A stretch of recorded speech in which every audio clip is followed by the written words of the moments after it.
dahil araw to ni Buboy, syempre kailangan natin siyang i-throw ng birthday bash. Iba-bash ka namin. Uy, bakit ibang bash naman yun? Buboy, nagkakalkal ng puso! Ay, ano pa? Hindi alam spelling ng hippopotamus!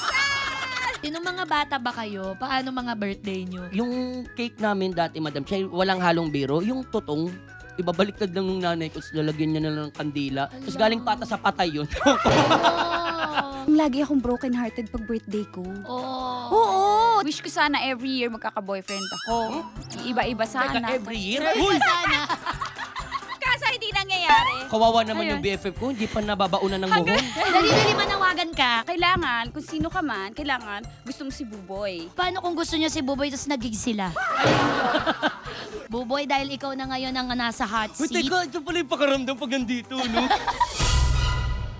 Nakakaba pala. Sino ang girlfriend mo, Buboy? Isay pangalan, Isay!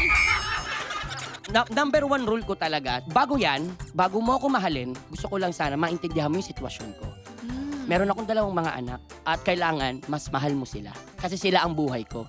Ngayon, pag hawak mo ang buhay ko, hawak mo rin ako. Talagang sobrang blessed ako sa kanya. Proud ako sa karelasyon ko. Proud ako na mahal niya kami, mga anak ko. Dahil gusto mong maging happy always, Yes, Madam may Chay. surprise kami sa'yo! Yay! Hala!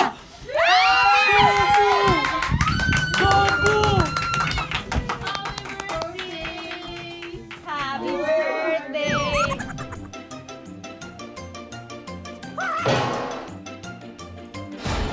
Your Honor! Live streaming every Saturday after Pepito Manaloto. Also available on YOLO, Spotify, and Apple Podcasts. Anong advice ang mabibigay mo para sa pagsasama nila nang tumagal pa ito?